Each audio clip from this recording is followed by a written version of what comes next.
अस्सलाम वालेकुम व्यूअर्स। उम्मीद है आप सब दोस्त ठीक ठाक होंगे। दोस्तों, काफ़ी सारे फ्रेंड्स ने मेरे रिक्वेस्ट की थी कुछ वीडियोस के कमेंट्स में कि मैं बात करूं जो लॉ आया है harassment of women at work place. तो उसका क्या प्रोसीजर है और वो हरासमेंट होती क्या है और उस सब पे बात करूं। ज़रा रूटीन से ये वीडियो लंबी हो जाएगी, लेकिन मैं पूरा लॉ इसमें आप लोगों को वो एलेबोरेट कर दूंगा और कोशिश करूंगा इसको ज़रा आसान अल्फाज में बताऊं ताकि हर दोस्त मेरा इसको इजीली समझ सके। दोस्तों, हरासमेंट की डेफिनेशन जो है वो मौजूद है इसी एक्ट में, ये आप स्क्रीन पे देख रहे होंगे। Harassment means any unwelcome sexual advance request for sexual favour. कोई भी किसी से जिनसी फेवर मांगना या कोई भी ऐसा काम करना जिससे कोई सेक्सुअलिटी का आंसर सामने आता हो।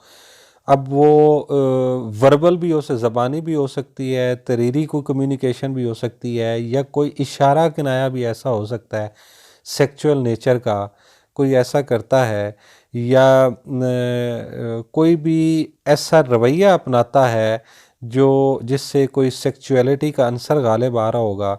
तो आप लोग समझ सकते हैं ना, इशारों किनायों में भी वो ऐसा पॉसिबल है।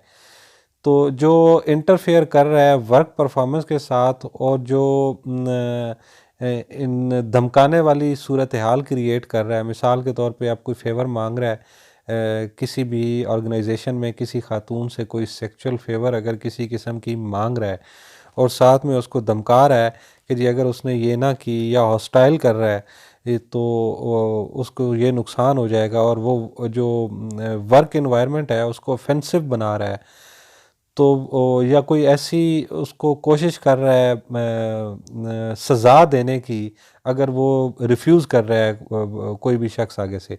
मतलब अगर कोई भी ऐसा कोई काम करता है, कोई सेक्सुअल एडवांस मांग रही है मांग रहा है किसी खातून से, और उसको डरा धमका रहा है कि अगर उसने मना किया तो उसका वो ये नुकसान कर देगा, ये कर देगा, ये, तो इसको जो है वो हैरासमेंट कहा जाएगा।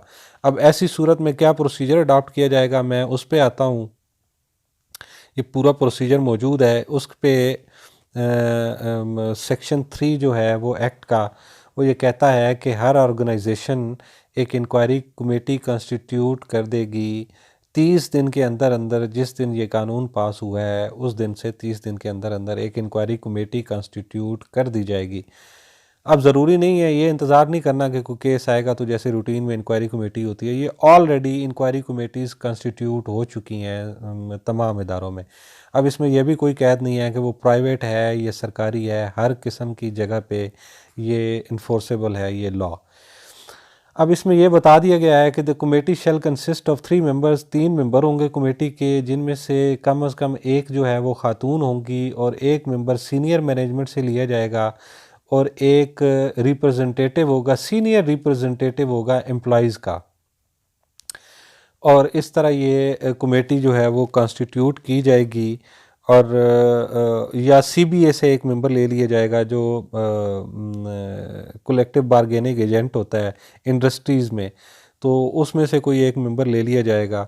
तो 3 मेंबर बेसिकली इसके होने चाहिए, और वो ऑर्गेनाइजेशन में से इस तरह उनकी कंपोजिशन होगी।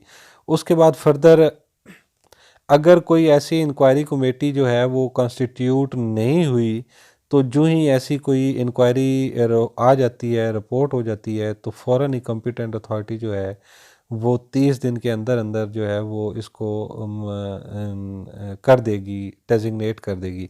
अदरवाइज़ ये मैंडेटरी है कि जी वो कंप्लेंट उसकी आने से पहले ही कमेटी हर इदारे में कंस्टिट्यूट हो जानी चाहिए। इसमें मैं ये भी बताता चलूँ कि अगर इंक्वायरी किसी इंक्वायरी कमेटी के मेंबर पे के ख़िलाफ़ कोई आ जाती है तो फिर उसको रिप्लेस कर दिया जाएगा, और इसमें से ज़रूरी नहीं है कि ऑर्गेनाइजेशन से मेंबर लिया जाए, ऑर्गेनाइजेशन के बाहर से भी मेंबर लिया जाता है। अब एक कंप्लेंट आ गई इंक्वायरी कमेटी के पास, इंक्वायरी कमेटी ने क्या प्रोसीजर फॉलो करना है वो अब उस पर बात करते हैं। अब 3 दिन के अंदर अंदर जो जो भी इंक्वायरी कमेटी को कंप्लेंट आएगी उसके 3 दिन के अंदर अंदर पहला काम इंक्वायरी कमेटी ने क्या करना है, communicate to the accused the charges and statement of allegation levelled against him, the formal written receipt of which will be given. अब सबसे पहले इंक्वायरी कमेटी ने कम्युनिकेट करने हैं चार्जेस और स्टेटमेंट ऑफ एलिगेशन एक्यूज्ड को जिसके ख़िलाफ़ ये इल्ज़ाम लगा है, और उसकी बाज़ाब्ता तौर पे वो रसीद लेंगे उसको रिसीव कराने की। नेक्स्ट हो जाएगा कि require the accused within 7 दिन के अंदर अंदर उसको कहा जाएगा, जो मुलजिम होगा, कि वो 7 दिन के अंदर अंदर अपना तहरीरी जो भी उसका डिफेंस है वो जमा करवा दे। और अगर वो जमा नहीं करवाता रीज़नेबल किसी भी वजह के बग़ैर, या तो कोई एक होता है ना रीज़नेबल काज है कोई, तो फिर तो वो जस्टिफाई कर लेगा। लेकिन अगर कोई भी ऐसी वजह नहीं है और वो अपना जवाब जमा नहीं करवा रहा 7 दिन के अंदर अंदर, तो फिर कमेटी जो है वो एक्स पार्टी प्रोसीड करेगी, सिर्फ कंप्लेनेंट के बयान पे ही, उसके बयान को वो उसका इंतज़ार नहीं किया जाएगा उसके जवाब का। डेफिनेटली उसको नुकसान है अगर उसका जो भी है वो रिस्पॉन्स नहीं आएगा। तो उसके बाद फिर कमेटी इंक्वायर करेगी into the charges and may examine such oral and documentary evidence in support of the charges. दोनों तरफ से वो शहादतें वसूल करेगी, जो इल्ज़ाम लगा है उसके हक़ में, इल्ज़ाम के हक़ में भी शहादतें लेगी, और जिस पे इल्ज़ाम लगा है उसके डिफेंस में भी जो शहादत वो प्रोड्यूस करना चाहे वो ओरल और डॉक्यूमेंट्री एविडेंस जो भी होगी, ज़बानी या दस्तावेज़ी शहादत हर किस्म की वो लेगी। और फिर जो भी गवाह पेश होंगे वो दोनों पार्टीज़ एक दूसरे के गवाहान पे जिरा करने के भी हकदार हैं, हक रखते हैं, उनको जिरा भी अलाउ की जाएगी। Next is subject to the provision of this act and rule made thereunder, the inquiry committee shall have the power to regulate its own procedure for conducting inquiry and for fixing place and times of sitting. कोई time और place inquiry इस act ने नहीं बताया कि inquiry कहाँ पे होगी, कोई मखसूस जगह नहीं है। ये प्रोसीजर जो इंक्वायरी कमेटी है वो खुद ही फिक्स कर लेगी। Following provision inter alia shall be followed by the committee in relation to the inquiry. अब ये चीज़ें जो है इंक्वायरी कमेटी ने इनको फॉलो करना है। The statement and the other evidence required in the inquiry process shall be considered at confidential. जो भी मटेरियल इंक्वायरी कमेटी कलेक्ट करेगी, वो स्टेटमेंट्स हैं या कोई डॉक्यूमेंट्स हैं, उसको कॉन्फिडेंशियल रखा जाएगा, उसको कहीं डिस्क्लोज़ नहीं किया जाएगा। उसके बाद जो भी है, an officer in organisation if considered necessary may be nominated to provide advice and assistance to each party. कोई भी जो ऑफिसर है उस ऑर्गेनाइजेशन का, इंक्वायरी कमेटी उसको अपॉइंट कर सकती है कि तुम इनकी रहनुमाई करो, दोनों पार्टीज़ के लिए कर सकती है, ख़ातून के लिए भी कर सकती है, जो दूसरा है उसके लिए भी, अगर उनको इन चीज़ों का इल्म नहीं है तो उनकी असिस्टेंस के लिए किसी को इंक्वायरी कमेटी कह सकती है। क्योंकि ये ज़रा मामलात ऐसे होते हैं उसमें असिस्टेंस समहाउ ज़रूरी हो जाती है। Both parties the complainant and accused shall have the right to be represented and accompanied by collective bargaining agent, representative, a friend और a colleague। दोनों पार्टीज़ अगर वो चाहें तो वो अपने साथ किसी दोस्त को, कुलीग को या सीबीए के किसी भी रिप्रेजेंटेटिव को, जो कलेक्टिव बारगेनिंग एजेंट होगा, वो उसको भी वो अपने साथ वो रख सकते हैं इंक्वायरी प्रोसीडिंग्स के दौरान। ये बड़ी इंपॉर्टेंट क्लास है कि कोई भी एडवर्स एक्शन जो है वो कंप्लेनेंट या गवाहों के ख़िलाफ़ नहीं लिया जाएगा। बेशक कंप्लेंट खारिज हो जाए, इल्ज़ाम झूठा साबित हो जाए, लेकिन ये नहीं होगा कि इल्ज़ाम लगाने वाली खातून के ख़िलाफ़ कोई तादीबी कार्रवाई की जाए या जो गवाह उसके हक़ में पेश हुए हैं उनके ख़िलाफ़ कोई कार्रवाई की जाए। नो, उनके ख़िलाफ़ किसी किस्म की कोई कार्रवाई नहीं की जाएगी। ये प्रोटेक्शन दी गई है उनको, ताकि ये ना हो कि वो इस डर से वो आगे आए ही नहीं। नेक्स्ट इसमें है कि जी inquiry committee shall ensure that the employer और accused shall in no case create any hostile environment for the complainant so as to pressurize her from freely pursuing her complaint। कोई ऐसा माहौल क्रिएट नहीं किया जाएगा कि वो प्रेशराइज फील करे अपना केस को परस्यू करते हुए। कोई ऐसी मतलब ये नहीं है कि उसकी ट्रांसफ़र कर दी या कोई भी ऐसा माहौल, उसको टाइम नहीं दिया जा रहा, उस पर एक्स्ट्रा वर्कलोड डाल दिया गया, बहुत सारी चीज़ें आ जाती हैं। हॉस्टाइल इन्वायरमेंट क्रिएट नहीं किया जाएगा जहाँ पे वो उसको इल फील हो। The inquiry committee shall give findings in writing by recording reason thereof. अब इंक्वायरी कमेटी अपनी जो भी फाइंडिंग देगी उनकी तहरीरी तौर पे वजूहात भी लिखेगी। अगर वो लिखेगी कि ये गिल्टी है तो रीज़न लिखेगी कि वो उसने ये क्यों फ़ैसला किया है कि ये गिल्टी है। डेफिनेटली वो लिखेगी कि इस शहादत की बेस पे ये लगता है ये गिल्टी है। अब जब ये हो जाएगा, इंक्वायरी कमेटी अपनी फाइंडिंग सबमिट कर देगी और अपनी रिकमेंडेशंस जो हैं वो कॉम्पिटेंट अथॉरिटी को भिजवा देगी 30 दिन के अंदर अंदर। जब भी इंक्वायरी इनिशिएट होगी उसके 30 दिन के अंदर अंदर इसको ख़त्म होना है। और अगर इंक्वायरी कमेटी इस नतीजे पे पहुंचे कि जी एक्यूज़ जो है वो गिल्टी है, उसने वाकई ये जुर्म किया है, तो फिर जो कॉम्पिटेंट अथॉरिटी है ये पेनल्टीज़ इम्पोज कर सकती है। सबसे पहले ये वही पेनल्टीज़ हैं जो सर्विस में अदरवाइज़ इम्पोज की जाती हैं, पेनल्टीज सेम है, बस वह चंद है कि मैं वो उस पर करूँगा। सेंश्योर हो सकती है। अब ये पेनल्टीज़ को अगर मैं डिफ़ाइन करना शुरू कर दूँगा तो घंटों पे मुहित टाइम चाहिए। मैं किसी सेपरेट वीडियोस में इस पे फर्दर पेनल्टीज़ पे वो उसको एक्सप्लेन कर दूंगा कि ये होती क्या है। Withholding for a specific period, promotion और इंक्रीमेंट, उसका प्रमोशन या इंक्रीमेंट किसी खास वक्त के लिए रोका जा सकता है। Stoppage for a specific period at an efficiency bar in time scale otherwise than unfitness to cross which bar, वो उसको जो किसी भी स्पेसिफिक पीरियड के लिए एफिशिएंसी बार पे पाबंदी लगाई जा सकती है, टाइम स्केल से जो क्रॉस हो जाता है तो उस पे पाबंदी लगाई जा सकती है। फिर उससे कंपनसेशन रिकवर की जा सकती है कंप्लेनेंट से और वो एक्यूज़ को पे की जाएगी। उसके बाद मेजर पेनल्टीज़ में आ गई कि reduction to a lower post, उसको लोअर पोस्ट टाइम स्केल में या स्टेज में लोअर टाइम स्केल पे डिमोट किया जा सकता है, कंपलसरी उसको रिटायर किया जा सकता है, सर्विस से रिमूव किया जा सकता है, डिसमिस किया जा सकता है। अब रिमूवल और डिसमिसल में फ़र्क क्या है? फ़र्क ये है कि जहाँ रिमूवल होगी तो वो दोबारा किसी जगह पे जॉब कर सकेगा, अगर डिसमिसल होगी तो फिर वो जॉब करने का किसी और जगह पे भी एल नहीं होगा। और फ़ाइन किया जा सकता है और ये जो फ़ाइन होगा, जो कंपनसेशन होगी, वो फिर पे कर दी जाएगी उसको, खातून को, अगर ये जुर्म साबित हो जाता है तो। अब नेक्स्ट इसको हम देख लेते हैं। The competent authority shall impose the penalty recommended by the inquiry committee under sub section 4 within 1 week of the receipt of the recommendations of inquiry committee.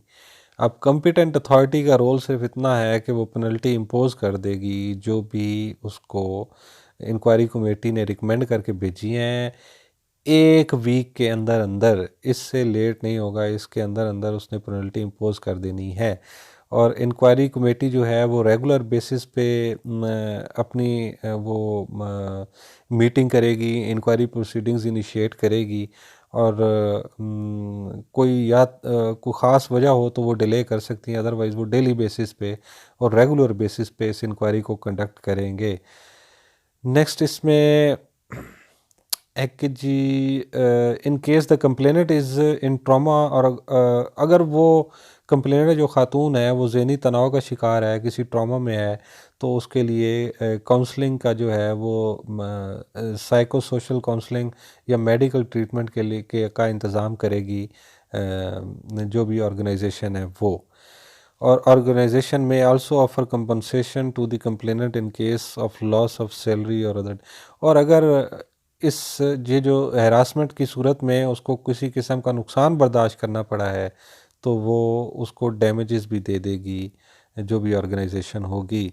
उसके अलावा inquiry committee shall have the power to summon and enforce attendance. वो inquiry committee किसी को बुला के समन कर सकती है और उसको कह सकती है कि पर्सनली हाजिर हो, और उसका ऑन ओथ उसकी स्टेटमेंट रिकॉर्ड करने का इख्तियार है उसके पास, या किसी भी डॉक्यूमेंट को डिस्कवर करने के लिए कह सकती है कि जी फ़लाँ डॉक्यूमेंट प्रोड्यूस किया जाए, और या वो एविडेंस जो है वो एफिडेविट्स की सूरत में ले सकती है, एविडेंस रिकॉर्ड कर सकती है। The inquiry committee shall have the power to inquire into the matter of harassment under this act to get complaint and the accused medically examined by the authorised doctor. और अगर ये ज़रूरी हो, किसी medical doctor से उनका checkup कराना मकसूद हो, तो वो भी करवा सकती है इंक्वायरी कमेटी। और इंक्वायरी कमेटी में recommend the ombudsman for appropriate action against the complainant if the allegations level. और अगर वो एलिगेशंस जो हैं वो प्रूव हो गए हैं तो ना सिर्फ ये पेनल्टीज़ इम्पोज होंगी, साथ ही जो वफाकी मोतसिब है, वफाकी हो या सूबाई हो, तो उसको कहा जा सकता है कि वो भी जो भी अप्रोप्रिएट एक्शन है वो उसके ख़िलाफ़ ले। डेफिनेटली वो फिर क्रिमिनल प्रोसीडिंग्स भी उसके ख़िलाफ़ इनिशिएट हो सकती हैं अगर इस नेचर का मामला है। और इंक्वायरी कमेटी जो है वो इंस्ट्रक्ट करेगी कि जी इन तमाम मामलात को, जो प्रोसीडिंग्स हैं, इनको खुफिया रखा जाएगा।